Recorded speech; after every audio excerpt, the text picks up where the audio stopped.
La Côte d'Ivoire, carrefour des cultures, refuge de rêves. Ici, l'étranger n'est pas seulement un invité, il devient partie intégrante du tissu.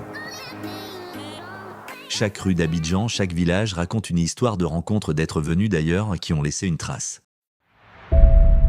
Dans cette vidéo, je t'emmène découvrir cette Côte d'Ivoire qui appartient à tous, aux Ivoiriens, aux Africains de la diaspora, aux étrangers qui s'y installent. Laisse-moi te montrer comment ce pays s'est construit, se construit et continue d'inspirer le monde. Le sol ivoirien n'a pas toujours été à l'écart. Dès les temps anciens, des peuples voyageurs traversaient en ces terres pour le commerce, le pèlerinage et les alliances. Mais c'est avec l'ère coloniale que les flux grandissent. Des Africains d'autres colonies, des commerçants venant du Mali, du Libéria et bien d'autres encore.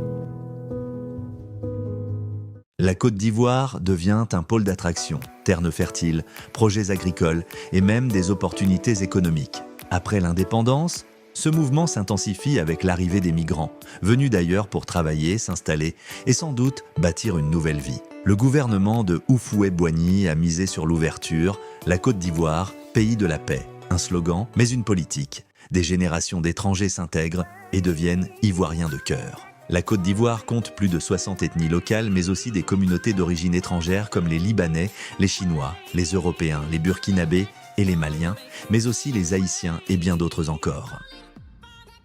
Dans les rues du plateau, à Cocody, à Treichville, tu entends des langues, tu vois ces communautés qui contribuent chaque jour à façonner l'économie, la culture et le commerce de ce pays. Elles ne sont pas étrangères, mais partie prenante de la vie ivoirienne.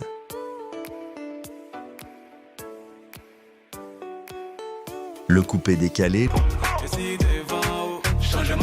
le zouglou, quand nous on parle, tu dois t'asseoir pour écouter. Le rap ivoire. Un jour je vais payer ce que je dois. Pour l'instant, j'ai pas de sang sur les doigts. Et récemment avec la drill ivoire.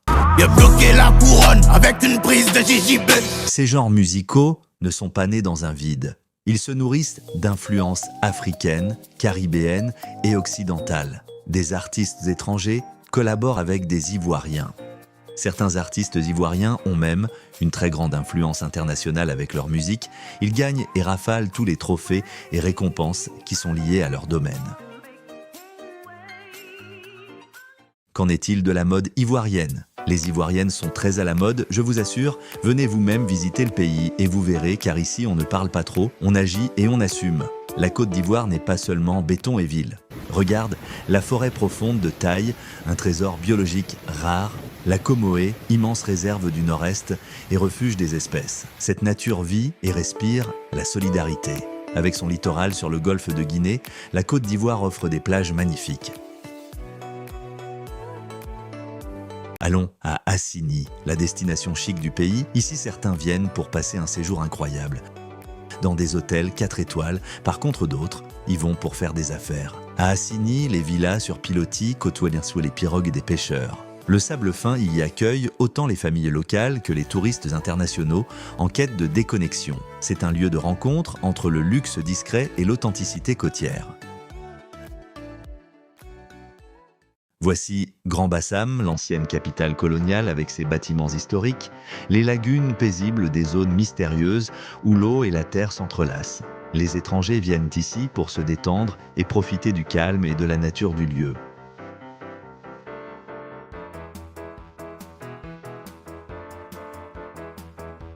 Mais ces plages ne sont pas que des décors de cartes postales. Elles racontent une histoire, une identité, un art de vie ivoirien.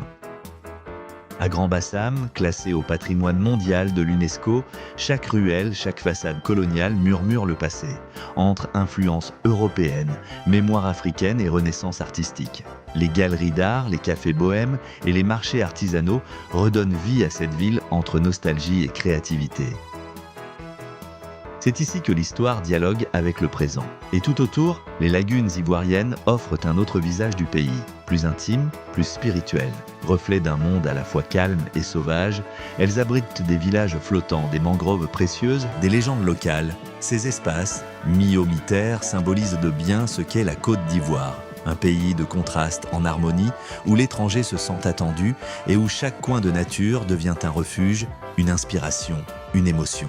L'intégration est parfois difficile, à cause de certaines barrières administratives et aussi des différences culturelles. Mais chaque défi est une opportunité d'ajustement, de dialogue. Mais au cœur de tout ça, la Côte d'Ivoire démontre une résilience admirable. Dans un pays où plus de 25% de la population est étrangère, les tensions identitaires ne sont pas ignorées. Elles sont débattues, confrontées, puis peu à peu transformées en levier de progrès. Chaque désaccord devient une chance de redéfinir le vivre ensemble, d'interroger les règles, de bâtir une société plus juste et plus cohérente. C'est ça, la Côte d'Ivoire. Ici, les différences culturelles ne sont pas des murs, mais des ponts potentiels.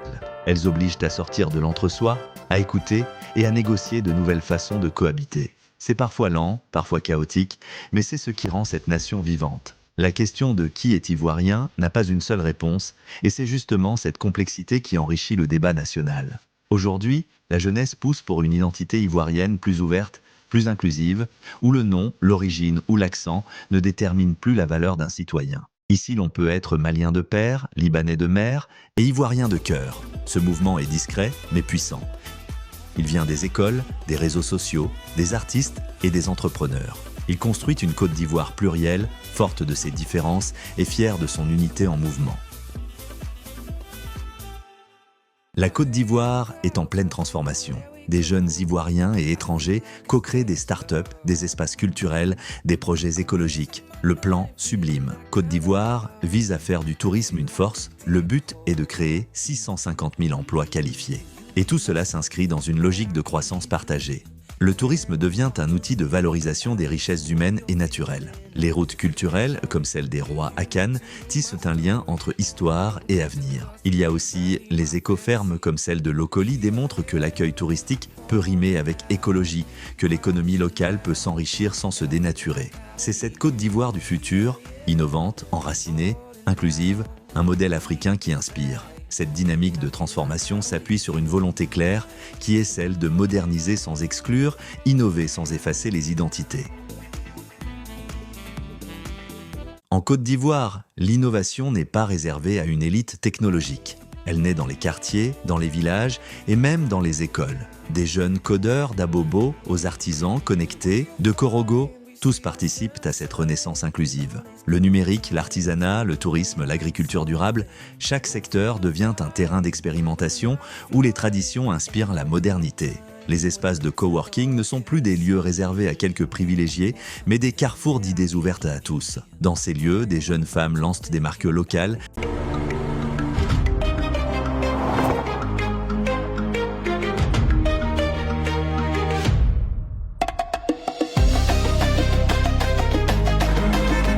Sur la route ou dans la poussière, Pandji ne recule jamais.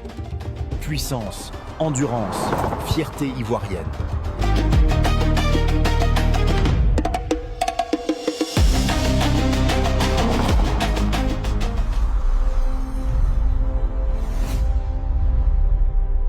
Des créateurs montent des podcasts. On voit aussi des ingénieurs qui conçoivent des applications pour faciliter la vie dans les quartiers. La technologie est mise au service des réalités ivoiriennes. Ici, on n'importe pas des modèles étrangers. On les adapte, on les transforme et le plus important, on les ivoirise. La Côte d'Ivoire ne veut pas rester une destination locale. Le pays vise à être un hub pour l'Afrique de l'Ouest, pour l'Afrique entière et un pont entre l'Afrique et le monde. Un lieu où l'étranger trouve un chez lui et où l'Ivoirien regarde vers le monde sans renier ses racines.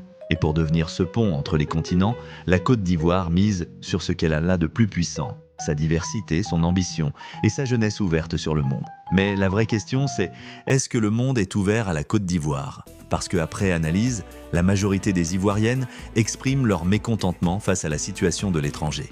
Car beaucoup se plaignent du fait que le gouvernement du pays est trop généreux à l'endroit des étrangers, dans la mesure où tous les habitants du monde peuvent entrer et sortir n'importe comment dans leur pays sans trop de procédures de visa, et ceci est leur seul problème avec la présence des étrangers dans leur pays, le fait d'accepter tout le monde chez soi et en retour, être obligé de faire plusieurs procédures de visa pour rentrer dans leur pays. Ici en Côte d'Ivoire, on ne copie pas le modèle d'ailleurs, on le crée. Un modèle où la tradition danse avec la technologie, où l'héritage culturel alimente l'innovation. Dans les rues d'Abidjan, on y parle le nouchi, le français, l'anglais et parfois le chinois. C'est ce mélange qui fait la force du pays. Une identité fière, mais jamais fermée. Elle exporte du cacao, oui, mais aussi de la musique, de la culture, des solutions africaines pour des défis mondiaux. Et surtout, la Côte d'Ivoire montre que l'avenir de l'Afrique ne se construit pas en s'isolant, mais en s'ouvrant intelligemment. Elle invite le monde à la découvrir, à collaborer, à co-créer. Ici, l'étranger ne dérange pas. Il enrichit. Ici, l'Ivoirien ne fuit pas. Il bâtit avec les autres. La Côte d'Ivoire, pays de l'étranger, mais plus que ça, pays de tous. Un lieu de cohabitation, d'apprentissage, de métissage, d'amour, un pays que chacun peut faire sien pour un moment, un projet, une vie. Si cette vidéo t'a inspiré, abonne-toi pour d'autres voyages. Dis-moi en commentaire quel pays tu veux découvrir.